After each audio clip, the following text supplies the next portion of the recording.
What happens when one of Britain's most beloved actors is pushed to his absolute breaking point on live television? It only took 36 seconds of relentless mockery for Jim Broadbent to do something he had never done in his entire career. Walk off set, leave the cameras rolling, and expose a host who forgot that respect costs nothing. Jim Broadbent arrived at the studio that morning like he always did, humble, prepared, ready to talk about his latest film project with enthusiasm and grace. The kind of guest every show dreams of having. An Oscar winner who never lets fame inflate his ego. A man who treats everyone from the director to the runner with the same kindness. He walked onto the set with a warm smile. The audience applauded. He waved, sat down in the guest chair, adjusted his microphone, and waited for what he assumed would be a pleasant conversation about his craft. Lorraine Kelly opened with what seemed like a standard question. So, Jim, you're getting on a bit now, aren't you? Do you ever think about just, retiring and letting the younger actors have a go? The audience went quiet. You could hear the discomfort ripple through the studio. Jim's smile faltered for just a moment. He recovered quickly because he's a professional. Well, I love what I do, Jim said calmly. I think as long as directors want to work with me and I'm still capable, I'll keep going. Age brings experience, and I hope that shows in my work. It was a gracious answer, mature, exactly what you'd expect from someone of his caliber. Lorraine didn't acknowledge it. Instead, she leaned back in her chair and laughed. Not with him. At him. Oh, come on. Be serious. You must see all these young, handsome actors coming through and think, well, my time's done. Nobody wants to see an old man on screen anymore, do they? The camera caught Jim's face. The way his jaw tightened, the way his eyes widened slightly. He was processing what he just heard, trying to figure out if she really just said that on national television. I think, Jim began carefully, audiences appreciate good storytelling regardless of the age of the actors involved. Some of the greatest performances in cinema history have been from older actors. He was giving her an out, a chance to steer the conversation back to respectful territory, a chance to remember that she was speaking to a man who had given decades of his life to his craft. Lorraine ignored it completely. But you're not exactly a leading man, though, are you? You're more of what do they call it? A character actor. The quirky sidekick type. Do you ever wish you'd been born better looking so you could have been a real star? The silence that followed was deafening. Production assistants exchanged shocked glances. The camera operators kept filming, because what else could they do? This was live television. There was no edit button. No way to take back what had just been said. Jim Broadbent sat very still. He looked down at his hands, then back up at Lorraine, and when he spoke, his voice was quiet, but firm. I've had a very fulfilling career. I've worked with incredible directors and talented actors. I've been fortunate enough to win awards and be part of films that meant something to people. I don't measure my worth by conventional standards of attractiveness. It was dignified, classy, everything she wasn't being. And still, Lorraine pressed on. Well, that's a very diplomatic way of saying, you're not conventionally attractive. Must be hard, though. Watching someone like, George Clooney or Brad Pitt get all the attention while you're stuck playing the funny little man in the background. That was the moment. That was when something shifted in Jim's expression. The moment when patience ran out, when professionalism hit its limit, when a good man realized he was being humiliated for entertainment. I think, Jim said slowly, that you're being incredibly rude. Lorraine's eyes lit up. She thought she'd gotten somewhere. Thought she'd created a moment of drama that would get people talking. She didn't realize she'd just crossed a line that couldn't be uncrossed. Oh, don't be so sensitive, she said with a dismissive wave. I'm just having a bit of fun. Can't you take a joke? Jim stood up. Not dramatically, not with a big gesture. He simply stood, reached down, and unclipped his microphone. What are you doing? Lorraine asked. And for the first time, there was uncertainty in her voice. I'm leaving, Jim said simply. I came here to talk about my work, to discuss a film that I'm proud of, not to be insulted for your amusement. Lorraine's smile was frozen on her face. The kind of smile that doesn't reach the eyes. The kind that says someone's trying to maintain control of a situation that's slipping away fast. Oh, come on, Jim. Don't be silly. Sit back down. We're just chatting. Jim placed the microphone carefully on the chair. He looked directly at Lorraine, not with anger, with disappointment, which somehow felt worse. Chatting involves mutual respect, he said. You've made it clear you have none for me, so I'm not going to sit here and let you continue. He turned to the audience. I apologize to all of you for cutting this short. You deserve better than to watch someone be treated this way, and I deserve better than to be treated this way." The audience started clapping slowly at first, then louder, then they were on their feet. A standing ovation for a man who was walking off the set. Lorraine's face went through several emotions in rapid succession. Confusion, annoyance, then something that looked like panic as she realized this was actually happening on live television in front of hundreds of thousands of viewers. "Jim, please," she said, and her voice had changed now, less confident, more desperate. "Don't do this. We can talk about the film. That's what you're here for." Jim paused at the edge of the set. He didn't turn around fully, just looked back over his shoulder. "That's what I was here for," he said. "But you decided to make it about something else entirely. You decided to use your platform to be cruel. I won't be part of that." And he walked off past the cameras, past the producers who were frantically trying to figure out what to do, past the crew members who were giving him supportive nods. He just walked away. Lorraine was left sitting there alone on the set, the camera still rolling, the audience still applauding for a man who was no longer in the building. She tried to laugh it off. "Well," she said, her voice brittle, "I guess some people can't handle a bit of banter." The audience went silent. Nobody laughed. Nobody agreed. They just stared at her with a mix of disappointment and secondhand embarrassment. One woman in the front row shook her head slowly, visibly deliberately. The camera caught it. That moment would become one of the most replayed clips of the entire incident. Lorraine tried to move on, tried to go to commercial, but her hands were shaking as she shuffled her notes. Her voice cracked slightly as she spoke to the camera. "We'll be right back after this break." She managed. The moment the camera cut, the studio erupted. Production staff rushed onto the set. The floor manager was shouting into his headset. Other members of the team were already on their phones, no doubt dealing with the immediate fallout. But the damage was done. In the space of a few minutes, Lorraine Kelly had revealed something ugly. She'd shown that beneath the friendly television persona was someone who thought it was acceptable to belittle a guest, to mock their appearance, to question their relevance, to treat a legendary actor like he was there for her to pick apart. And Jim Broadbent had shown something else entirely. That there comes a point where walking away is the only dignified option. That standing up for yourself doesn't require shouting or aggression. Sometimes it just requires knowing your worth and refusing to let anyone diminish it. The makeup artist who had worked with Jim that morning later told friends that he'd been nervous, not about the interview itself, but about getting the details of his film right. He'd wanted to do justice to the project, to his fellow cast members, to the director's vision. He'd spent the car ride to the studio going over talking points, making sure he could articulate why this story mattered. He'd cared. He'd shown up ready to be a good guest, and he'd been met with mockery. Back in the studio, Lorraine was being briefed by producers during the commercial break. People were talking over each other. Damage control was already being discussed, but there was no way to undo what had happened. No way to erase those words from the broadcast. When they came back from commercial, Lorraine's tone had shifted dramatically. She was subdued, almost robotic, as she introduced the next segment. The sparkle was gone. The confidence had evaporated. She looked like someone who knew they'd made a terrible mistake, but wasn't quite ready to admit it. Throughout the rest of the show, she kept glancing at the empty chair where Jim had been sitting. Like she couldn't quite believe he'd actually left, like some part of her had expected him to come back, to accept her treatment, to play along with the humiliation. But he didn't come back because why would he? What possible reason could there be to return to a conversation with someone who had so thoroughly disrespected him?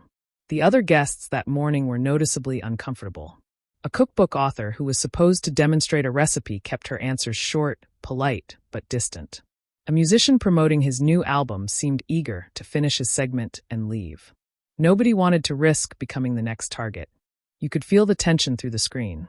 The way Lorraine overcompensated with enthusiasm that felt forced. The way she laughed too loudly at things that weren't particularly funny. She was trying to reclaim the energy of her show, but it was like trying to put toothpaste back in the tube. Jim Broadbent's absence hung over the entire broadcast. The empty chair, the unfinished interview, the reminder that actions have consequences. What made it worse for Lorraine was that Jim had been nothing but professional right up until he left.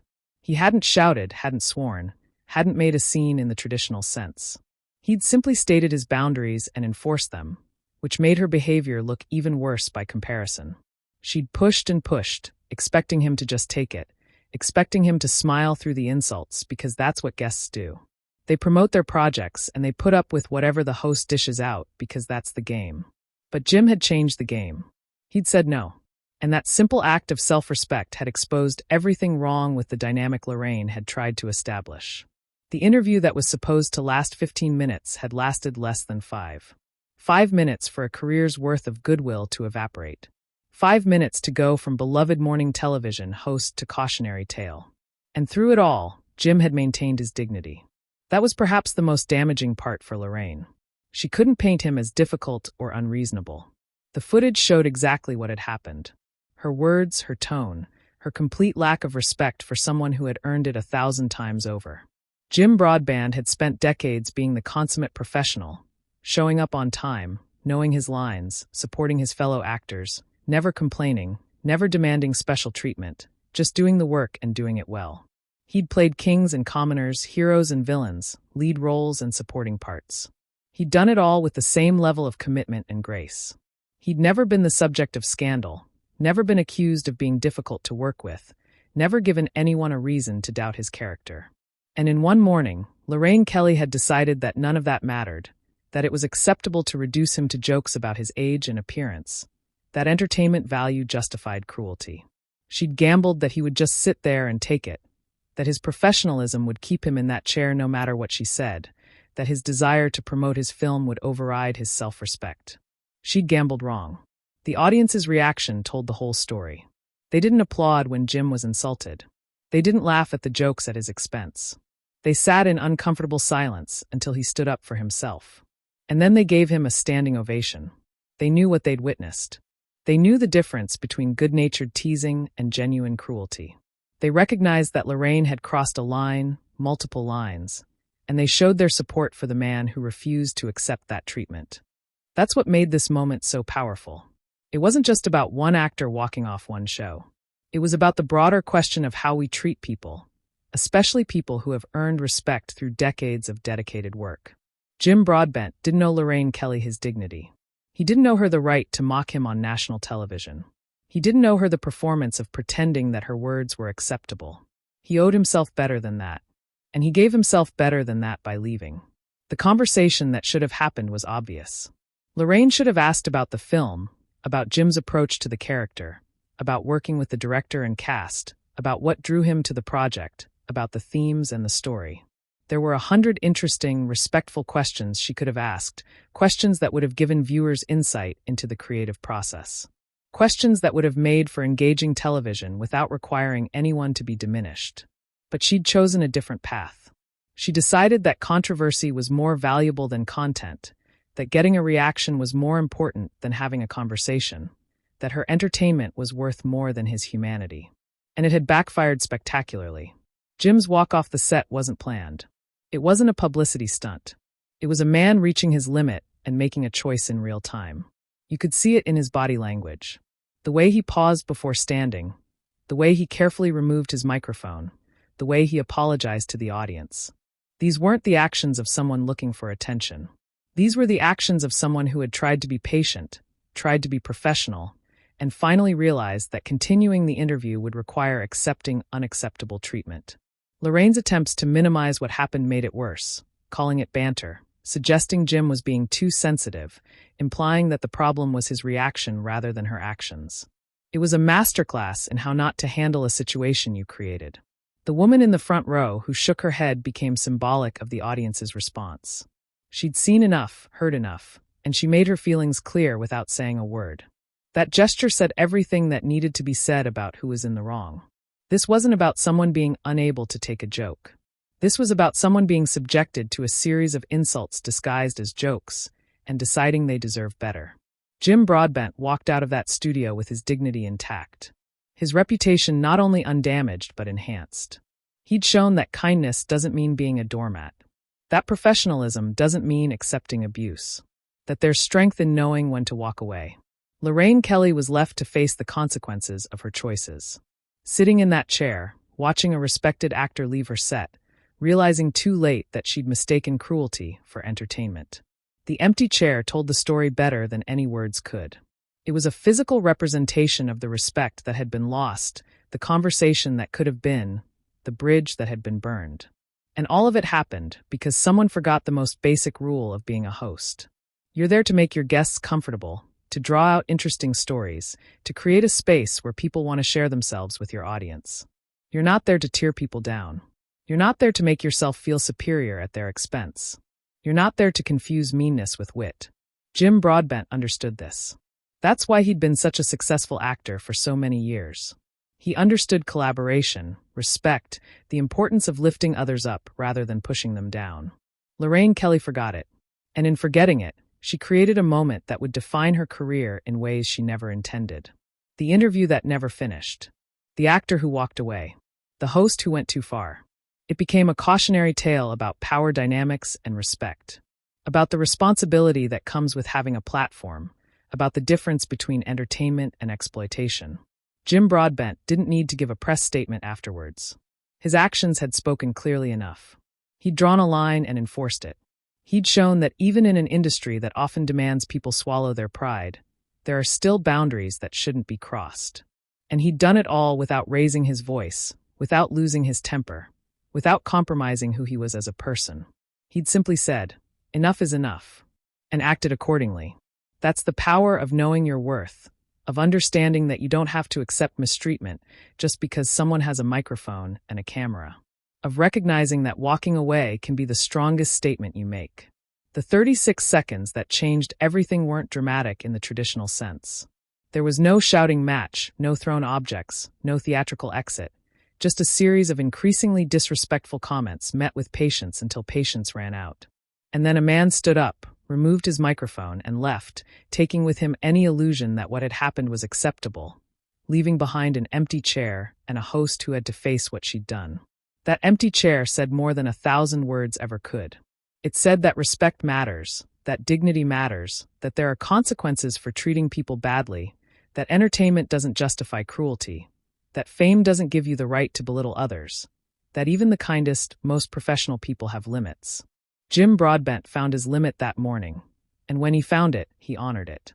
He walked away from the disrespect and toward his own self-worth. He chose himself over the show, his dignity over the publicity, his peace over the platform.